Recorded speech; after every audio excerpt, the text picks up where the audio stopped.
Selamat pagi pemirsa, saya Naila Yunda Putri kembali hadir dalam program berita seputar lingkungan. Dengan topik tantangan dan solusi dalam pelestarian lingkungan. Untuk mengetahui lebih dalam, 3 rekan kami telah berbincang dengan narasumber di lokasi yang berbeda. Marilah kita saksikan laporan selengkapnya bersama rekan kami yang pertama, yaitu Denia Mika. Terima kasih Naila Putri. Saat ini saya sudah berada di lokasi Cipinang Cempedak. Bersama saya sudah hadir Kak Tirza yang akan berbagi pandangannya tentang isu-isu terkait lingkungan. Jadi pertanyaan yang pertama, apa saja masalah lingkungan yang paling sering terjadi di daerah ini? Kalau untuk masalah yang sering terjadi di daerah ini itu belakangan, yaitu sumbatan-sumbatan saluran air. Sumbatan-sumbatan saluran air ini paling kelihatan kalau sedang terjadi hujan karena mungkin ya banyaknya sampah atau lumpur yang menumpuk di saluran air tersebut seperti got dan juga saluran-saluran yang lainnya, itu yang memicu naiknya air nih karena ada sumbatan. Itu sih. Selain yang kedua, siapa pihak yang paling terdampak dari masalah lingkungan di daerah ini dan bagaimana mereka meresponnya?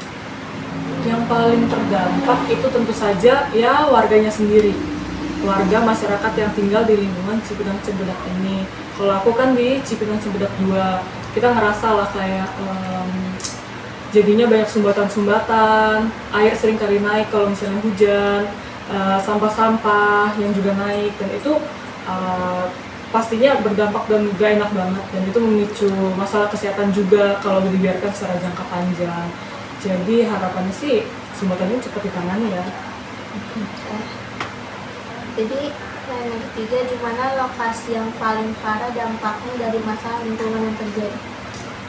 Kalau yang paling parah mungkin aku nggak terlalu perhatikan ya, tapi seringkali di wilayah aku khususnya Cipinang Cempedak 2, terus yang wilayah dekat sini juga di wilayah Cipinang Cempedak 4 dan 1, itu kalau udah hujan seringkali airnya naik. Ketika air mulai naik menjadi genangan, seringkali mungkin tingginya sekitar semata kaki ya, itu mengganggu banget.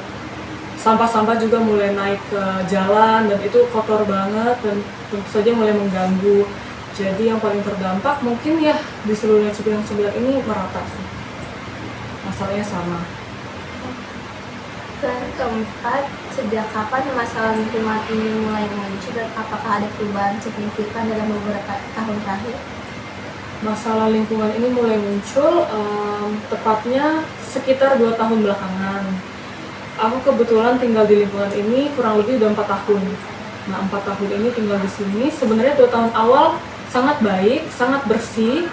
Setiap kali mendekati musim hujan selalu ada petugas yang jalan untuk membersihkan saluran-saluran, yang mengecek apakah ada sumbatan dan sebagainya.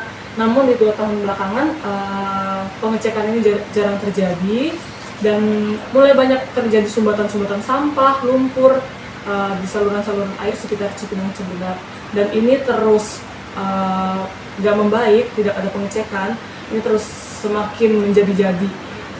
Apalagi belakangan kan sering hujan ya, jadi sumbatan makin banyak, apalagi dekat sini juga ada kali ya, di wilayah Cipinang Cempedak 1 ya kalau nggak salah, itu ada kali, air seringkali mulai naik, sumbatan-sumbatan yang terjadi makin parah, sampah-sampah juga makin banyak dan mulai berbau sih, mulai beraroma, ini sangat mengganggu banget.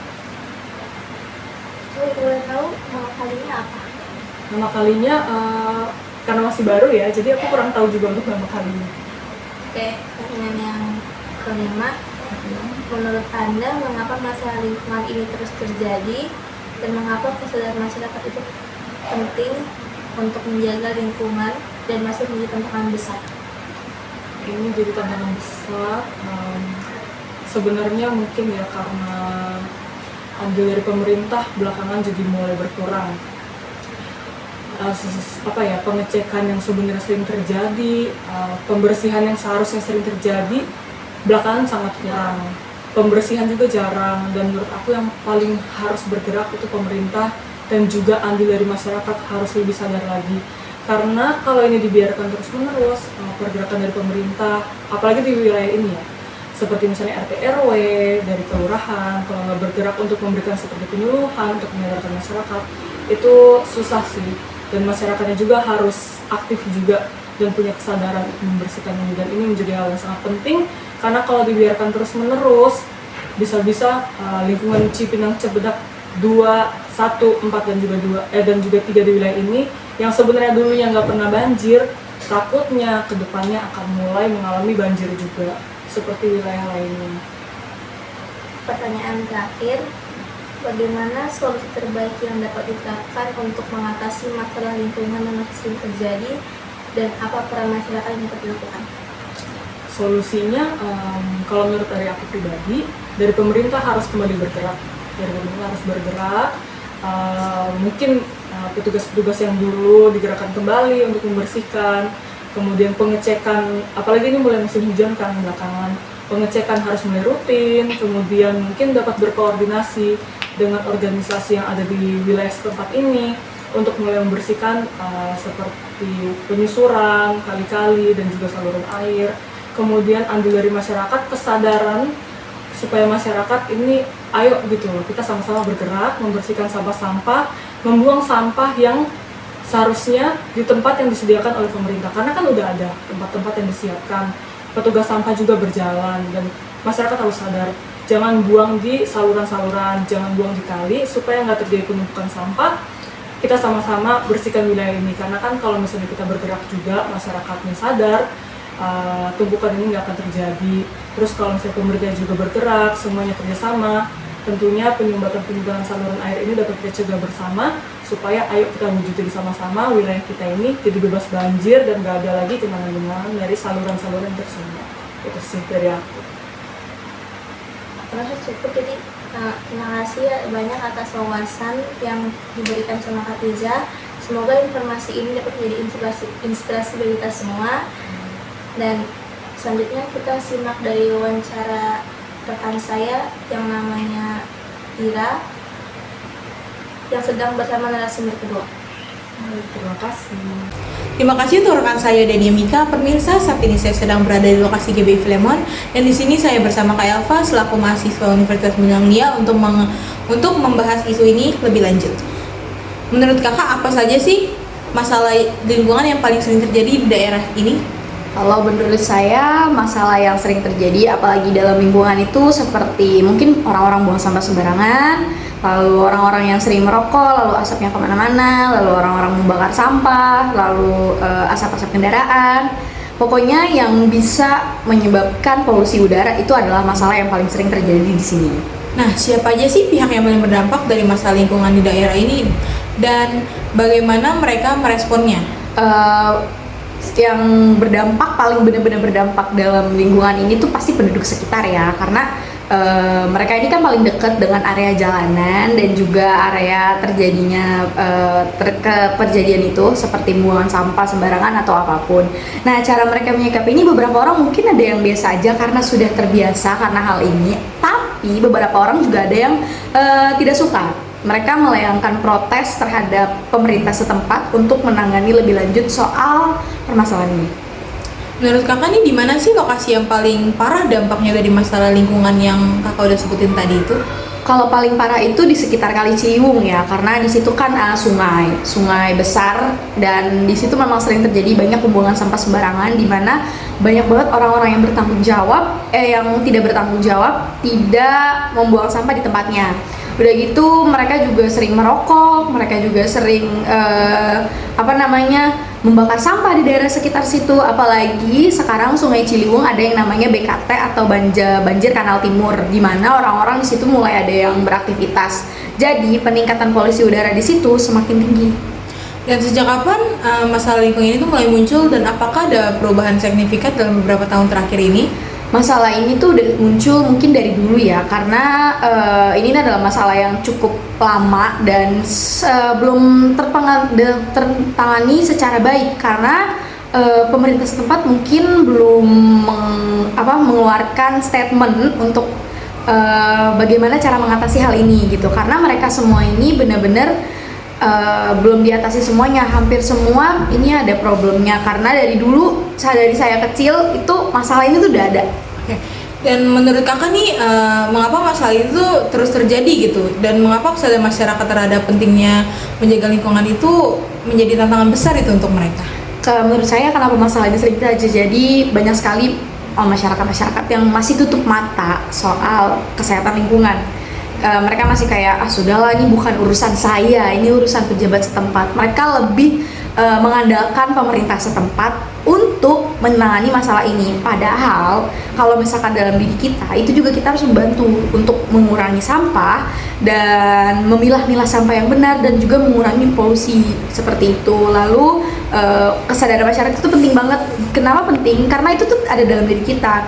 Udah gitu juga berdampak sama mereka nantinya kan. Jadi benar-benar sangat penting untuk kita semua, untuk masyarakat sekitar, untuk membuka mata dan bersikap untuk peduli terhadap lingkungan sekitar. Oke, dan terakhir menurut kakak ini bagaimana solusi terbaik yang dapat diterapkan untuk mengatasi masalah-masalah lingkungan yang masih sering terjadi ini, dan apa peran masyarakat yang dapat mereka lakukan? Yang pertama untuk solusinya, yang tadi saya sudah bilang, buka mata, jangan terlalu mengandalkan pemerintah. Karena semua ini harus bisa terjadi karena adanya dorongan dari diri sendiri gitu loh. Jadi nggak harus mengandalkan pemerintah setempat untuk menangani semua masalah lingkungan yang terjadi. Mau bagaimanapun, mereka akan berdampak nanti pada masa depan. Entah itu ke anaknya, entah itu ke cucunya, benar-benar akan berdampak banget gitu loh. Untuk mengatasinya juga saya udah disebutin tadi. Yang pertama, mengurangi pembuangan sampah secara sembarangan, lalu memilah-milah sampah. Jangan membakar sampah sembarangan karena itu benar-benar bahaya banget kalau misalkan bakar sampah di sekitar lingkungan. Terus selanjutnya mengurangi pemakaian kendaraan pribadi. Itu penting banget untuk mengurangi polusi udara dengan memakai transportasi umum gitu loh. Mungkin memang terdengarnya agak lama, tapi mungkin lingkungan bisa terselamatkan setidaknya sedikit karena kita semua ini pakai transportasi umum. Aku nggak ngelarang kalian untuk nggak pakai transportasi sendiri, tapi coba belajar dari sekarang untuk memakai transportasi umum yang dimana itu bisa mengurangi kemacetan dan juga mengurangi polusi udara. Oke, baik, terima kasih banyak ya Alfa untuk meluangkan waktunya untuk mengenai membahas masalah lingkungan ini. Semoga informasi yang diberikan dapat memberikan pemahaman kepada kita. Kemudian saya akan alihkan kepada rekan saya Dian Novianti berada di lokasi selanjutnya. Makasih. Terima kasih Venika Natasha. Saat ini saya sedang berada dengan narasumber saya yang ketiga, yaitu Bapak Iwan. Selamat siang, Pak. Selamat siang. Ya, saya di sini ingin mendengar pandangan Bapak nih terkait isu-isu mengenai lingkungan. Ya, menurut Bapak, apa saja sih masalah lingkungan yang sering terjadi di lingkungan ini? Kalau masalah lingkungan yang ada atau sering terjadi di sekitar sekolah Cahaya Sakti sini, satu, sampah. Yang kedua, biasanya di musim hujan seperti ini, banjir. Oh iya ya. Banjir bisa pengaruh dari kiriman dari Bogor ataupun karena cuaca hujan. Oh, berarti penyebab utamanya pasti sampah ya? Ya, karena sumber dari sampah ini sebenarnya kesadaran dari para warga masyarakat sendiri. Ya, termasuk kita di sini sekolah ya, guru, murid. Nah, itu harus peka sebenarnya. Nah, terus selanjutnya menurut Bapak siapa pihak yang paling terdampak dari masalah lingkungan ini? Yang terdampak sebenarnya ya kita sendiri juga yang terdampak karena kesalahan kita atau kekurang sadaran kita sendiri yang akan menerima, merasakan. Contoh sampah ya baunya. Kedua banjir ya kita ngerasain juga begitu. Oh ya paham. Berarti kita yang penyebabnya, kita juga yang kena. Merasakan yang terdampak. Biasanya kalau masalah lingkungan seperti banjir ini, itu di mana sih lokasi yang paling parah? Kalau lokasi paling parah sebenarnya ada di sekitaran Otista, depan sekolah nih jalan. Karena dia agak legok, agak turunan. Itu aja. Kalau masalah tentang banjir ini, itu biasanya terjadi tuh dari kapan? Atau masih berlangsung nggak sampai saat ini? Banjir itu untuk Jakarta ini ada siklus 5 tahunan. Ada juga dari ya tadi saya bilang cuaca hujan, saat hujan dia banjir, tapi kurang lebih 15 menit sampai setengah jam sesudah hujan dia normal lagi. Karena daya tampung got ya atau selokan itu, saluran air itu mungkin tidak memadai dengan curah hujan yang ada. Terus selanjutnya menurut Bapak sendiri, mengapa masalah lingkungan seperti banjir ini tuh sering terjadi? Terus mengapa pentingnya menjaga lingkungan masih menjadi tantangan terbesar? Ya, kembali lagi kita harus mengakui bahwa tingkat kesadaran disiplin kita maupun warga masyarakat ini masih kurang. Contoh, membuang sampah sembarangan, termasuk misalnya kayak murid-murid sekolah, padahal udah disediakan tempat sampah. Iya, ya. Tapi mungkin mereka lebih simpelnya buang aja sembarangan. Buang sembarangan, Nah, akhirnya itu nanti menjadi penyumbat. yang jadi salah satu menimbulkan penyebab. Nah, kalau memang untuk penanganannya kembali lagi kita tingkatkan kesadaran untuk membuang sampah pada tempatnya, kepedulian terhadap lingkungan lah. Terus bagaimana solusi terbaik yang dapat diterapkan untuk mengatasi masalah-masalah lingkungan ini selain Ya. kesadaran? Selain kesadaran ya mungkin perbanyak kayak tempat sampah. Kedua, kebersihan. Kebersihan. Contoh kayak kerja bakti, membersihkan saluran air yang mampet, yang bukan banyak sampah, seperti itu ya. Nah itu karena kembali lagi kita dulu juga sampai sekarang mungkin ada pepatah kebersihan itu sebagian daripada iman. Iya. Dan kebersihan itu pangkal kesehatan. Ya, Karena benar. dampaknya bukan cuma dua itu aja tadi sebenarnya. Ada satu lagi yaitu penyakit. Oh iya Ya benar-benar. kan, sumber penyakit. Nah, gimana caranya? Kembali lagi kita sama-sama peduli sama lingkungan, bangkitkan kesadaran sama disiplin. Oh, buang sampah pada tempatnya. Bersihin lingkungan rumah masing-masing lah, dari Iya. rumah masing-masing dulu. Karena kalau kita nggak sadar itu bakal berdampak lagi ke Iya, kita kan. dan seterusnya itu akan berulang-ulang. Ya pasti. Ya. Baik, terima kasih atas informasi dan waktu yang telah Bapak berikan. Oke, semoga informasi ini sangat membantu memberikan pemahaman tentang pentingnya menjaga lingkungan dan menyayangi lingkungan kita. Saya Dira Novianti, pamit undur diri. Terima kasih. Terima kasih rekan-rekan saya atas laporan Anda dan terima kasih juga kepada narasumber yang telah memberikan wawasan yang berharga. Dengan informasi yang telah disampaikan, kita dapat melihat berbagai tantangan dalam pelestarian lingkungan. Dan cara kita sebagai masyarakat harus bisa berkontribusi untuk menghadapinya. Saya Naila Yunda Putri pamit undur diri, sampai jumpa di edisi berita berikutnya. Tetaplah menjaga lingkungan dan kesehatan Anda.